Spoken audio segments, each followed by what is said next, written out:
ዋላ ቁሩብ ተስፋ ተዝህቦ ነይረ እኳ ከምዚ ኣይምኾነን ኣነ ግን ንሱ ተዘይደው ኢሉ ወላይ ናፍቖተይ ቀቢረ ክድውለለይ ይጽበ ኩሉ ጉድለታት እናተይ እዩ እንዳበለት ብሓሳባታ ነብሳ ትወቅስ ነበረት። ግድን ክትረኽቦ ከም ዘለዋን ድማ ምስ ውሽጣ ቃል ኣተወት። ሰላምታይ ረሳዕኹይ ናይ ሂው ላይፍ ቻነል ተኸታተልቲ ዝኾንኩም ከመይ ኣለኹም ደሕና ዲኹም? ኣነ ሰላም እየ እግዚኣብሔር ይመስገን። ኣምታ ኣነ ሰላም ዘለኹም ወስኹም ለበብ ዘለኹም ሰላም ክትጓንለይ ናይ ኩሉ ግዜ ትምኒተዩ። ናይዚ ቻነል ቤተሰብ ዝኾንኩም ከምቲ ኩሉ ግዜ ትገብሩለይ ምብርታዕኹም ኣይፈልየኒ። ናይዚ ቻነል ቤተሰብ ዘይኮንኩም ደሞ ላይክ እና ሰብስክራይብ ብምግባር ቤተሰብ ኹኑ ኩለኩም ፈቱ። ንትገብሩለይ ምብርታዕ ኣዝየ ዘመስግን። ናሎም መዓልቲ ብሓድሽ ትሕዝቶ እየ መፅአኩም እኒኹ። እቲ ትሕዝቶ ድማ ኣብ ዝሓለፈ ክሳብ 5 ክፋል ድልየተይ ኣይነበረን ተኸታታሊ ዛንታ ሒዘልኩም ቀሪበ ነይረ እኒሆ ብሃንቀውታ ትጽበይዋ ዛንታ 6 ክፋል ሒዘልኩም መፅአ እኒኹ። ሎማዓንቲ እውን ናብኣ ከብለኩም እየ ክሳብ መጨረሻ ሓቢርኩም ንጽንሑ። ድልየተይ ኣይነበረን ተኸታታሊ ዛንታ 6 ክፋል። ኣብ ዝሓለፈ ክፋል ዳንኤል ሳምራዊትን ጽቡቕ ምቅርራብ ከም ዝገበሩን ድሕሪኡ እውን ሕቶ ፍቕሪ ከም ዘቕረበላን ርኢና ነርና። ዝቕጽል ክፋል ከዓ ሒዘልኩም ቀሪበ ኣለኹ ክሳብ መጨረሻ ሓቢርኩም ንጽንሑ።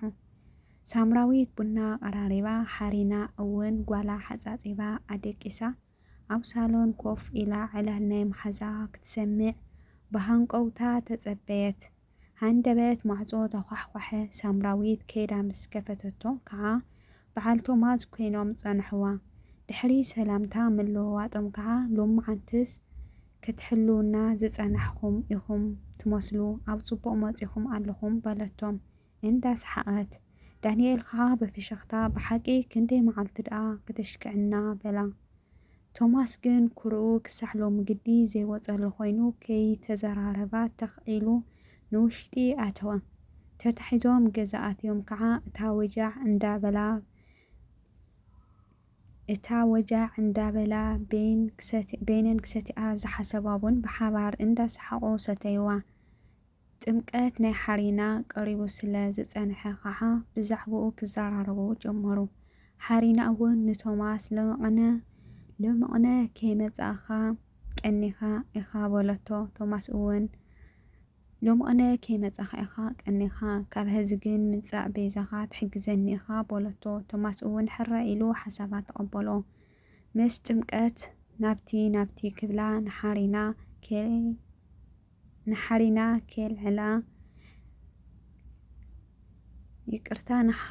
ከይዕለለታ መዓልትታት ሓሊፉ ድሒራ ግን ኩሉ የዕሊላታ። ሓሪና ንዳንኤል ዝኾነ ሕማቕ ሪኣትሉ ከም ዘይትፈልጥ ክትከስሮ ከም ዘይብላን ኣዝዩ ዓብይ ሰብ ምዃኑን ብዝያዳ ከዓ ድሕሪ ጥምቀት ኮፍ ኢለን ክዘራረባሉ ከም ዝኾነ እያ ነጊራታ። ሳምራዊት እውን ሓሳባ ተቐቢላቶ። ዳንኤል ሓንቲ ግዜ ምስ ተዛረባ ደጋጊሙ ከሸግራ ኣይደለየን። ምሸት ግን ከም ቀደሙ ደሃይ ምግባር ኣየቋረፀን። ጥምቀት ሓሊፉ 3 መዓልቲ 4 መዓልቲ ኮይኑ ሳምራዊት ዝኾነ መልሲ ኣይሃበቶን።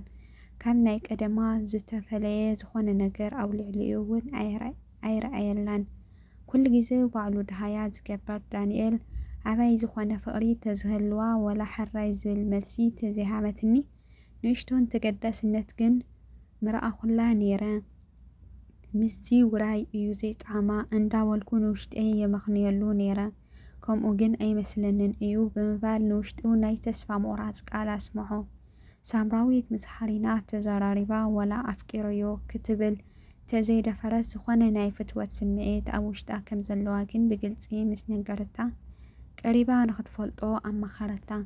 ሳምራዊት ኣብ ክንደይ ኣዋርሕ ንመጀመርያ ግዜ ካብ ካንሸሎ ወፂኣ ኮፍ ብምባል ናብ ዳንኤል ክትድውል ጀመረት።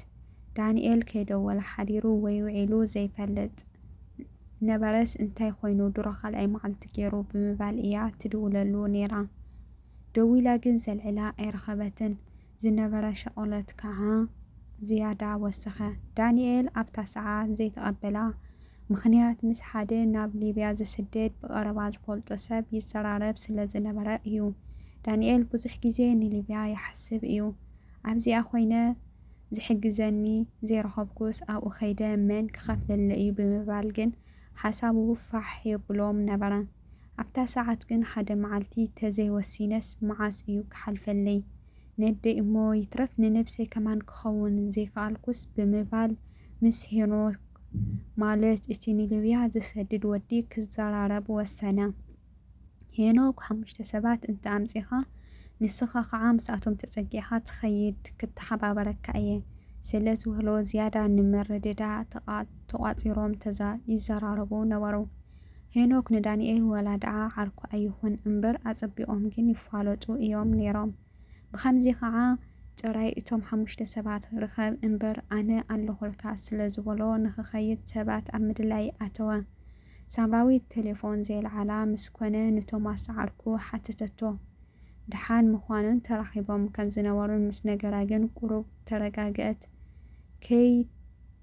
ከይመለሰላ ምስ ሓደረ ከዓ ብናተይ ሸለልትነት ክኸስሮ የብለይን ግድን ረኺበ ከዘራርቦ ኣለኒ ኣባይ ተስፋ ቆሪፁ ማለት ድዩ ብምባል ንፅባሒትኡ ዳግማይ ደወለትሉ። ዳንኤል እውን ተቐቢሉ ፅቡቕ ስለ ዘዕለላ ውሽጣ ቁሩብ ተረጋግአ። ንኽራኸቡ ከዓ ሕቶ ኣቕረበትሉ። ዳንኤል ተገረመ። ምክንያቱ ኣብ ክንዲ ኣዋርሕ ንመጀመርያ ግዜ እያ ባዕላ ደው ኢላ ንራኸብ ትብሎ ነይራ። ዳንኤል ግን ኣብ ውሽጡ ዝኾነ ዝተሓዋወሰ ስምዒት እንዳተሰምዖ ሳምሪተይ ብመጀመርታ ኣሻቒለኪ ቅንየ ይቅርታ ዝኾነ ዝሓስቦ ስራሕ ኣለኒ ንዓኣ ከጻፍዋ እሞ ፀገም የብሉን ክንራኸብ ኣነ እውን ንመራኸብና ይደልዮ እየ በላ። ሳምራዊት እውን ነታ ንመራኸብና ኣነ እውን ይደልዮ እየ ትብል ምስ ሰምዐት ጥራይ ከም ዝፈራኽዎ ኣይኮነን ማለት እዩ ብምባል ፀገም የብሉን ዳነይ ብምባል ቻው ተባሂሎም ሞባይሎም ዓፀወዋ። ሞባይል ምስ ዓፀወታ ግን ካሊእ ሓሳብ ክትሓስብ ጀመረት። ካብ መዓዝ ከምዚ ይብል ግን ክንዲዚ ግዜ ዘይህብ ስራሕኸ እንታይ እዩ ወይስ ንዓይ ክረኽበኒ እዩ ዘይደለየ? ሕቶ ኣብ ርእሲ ሕቶ ተደራረባ። ኣባይ ዝነበሩ ተስፋ ፅንቂቁ ማለት ድዩ? ባዕለ እየ እኮ እንዳፈተኸወስ ክሳዕ ሕጂ ዝፀንሕ እንታይ ኣለኒ? ወላ ቁሩብ ተስፋ ዝህቦ ተዝነብር እኮ ከምዚ ኣይምኾነን። ኣነ ግን ንሱ ተዘይደዊሉ ዋላ ናፍቖተይ ቀቢረ ክሳዕ ዝድውለለይ ይፅበ። ኩሉ ጉድለት ናተይ እዩ እንዳበለት ብሓሳባታ ናብ ነብሳ መውቃስ ኣተወት። ግድን ክትረኽቦ ከም ዘለዋን ኣብ ውሽጣ ዘሎ ኩሉ ክትነግሮ ምዃናን እውን ምስ ነብሳ ቃል ኣተወት። ኣብ ከምዚ ከላ ሓሪና ክትወፅእ ስለ ዝሰምዐታ ሓሳባታ ኣቋሪፃ ናብ ሓሪና ንውሽጢ ኣተወት። ዋ ኣበይ ድኺ ፀኒሕኺ ዝኩሉ ፃውዒት ደኣ በለታ። ሓርየ ኣብዚ ከንሸሎ እየ ነይረ ጎልደፍደፍ እንዳበለት ብዙሕ ፀዊዕኺ ዲኺ ብምባል ሓተተታ። ሓሪና ድማ ብዙሕ ጥራይ እንዳሰሓቐት ኣቲ ንዝወዲ ስቒልኪ ኢኺ ፍትወት ጥራይ እዩ ዘለኒ ትብል እምበር መሓዛይ ማዕሪ እንድዕልኪ እዛ ፍቕርስ ብምባል ሰሓቐታ። ሳምራዊት ድማ ኣይ ንስኻ ከዓ ወደይ ለግፂ ኣይውደአክን እዩ ግዳ እንታይ ኮንኪ በለታ።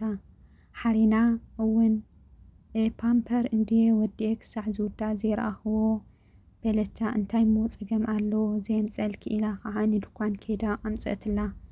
ዳንኤል ነቶም ዝበሎ 5 ሰባት ረኺቡ ካብ ኣዲስ ዝወፃሉ ሎሚ ፅባሕ ይብል ስለ ዝነበረ ቅድሚ ምኻዱ ንራኸብ ንኽብላ ሞባይሉ ኣውፂኡ ናብ ሳምራዊት ደወለ።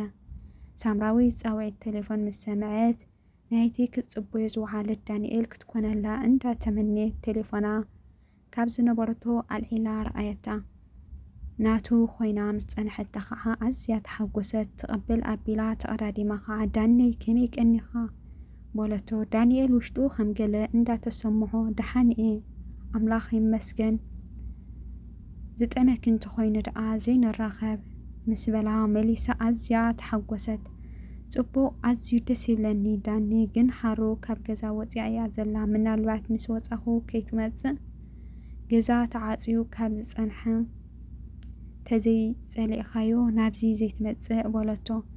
ንሱ እውን ንዓከ የሸግረ ክብል ፀገም የብሉን ሕጂ ክብገስ እየ በላ።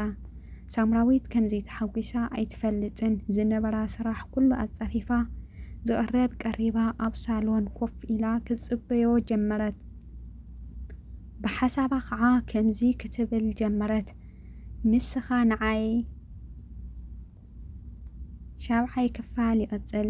ኩራት ተኸታተልቲ ልማዓንቲ ሒዘልኩም ዘቕረቡ ዛንታ ድልየተይ ኣይነበረን ሻድሻይ ክፋል ነዚኣ ትመስል ነራ። ክሳብ መጨረሻ ሰሚዕኹማ ክትኮኑ ወይም ክትሰምዕዋ ተስፋ ይገብር። እንተ ሰሚዕኹማ ከምኡውን እንተ ፈቲኹማ ከምቲ ኩሉ ግዜ ትገብሩለይ ምብርታዕኹማ ይፈልየኒ። ናይዚ ቻናል ቤተሰብ ዝኾንኩም ከምቲ ትገብሩለይ ምብርታዕኹማ ይፈልየኒ። ቤተሰብ ዘይኮንኩም ላይክ ሰብስክራይብ ብምግባር ቤተሰብ ኩኑ ኩለኩም ፈቱ። ኩራት ኣሕዋተይ ነትገብሩለይ ምብርታዕ ደሞ ብልቢ እየ ዘመስግን እና ኣብ ዝቐጽል ሻብዓይ ክፋል ክሳዕ ንራኸብ። ሰናይ ግዜ ሰናይ ቅንያት ክኾነልኩም ሰናይ ትምኒተ እዩ። እንተፈቲኹማ ላይክ ከምኡ ደሞ ናብ ትፈትዎም ሸር ብምግባር ሃናፅ ርእይተኹም እውን ኣይፈለየኒ። ድጋሜ ሰናይ ቅንያት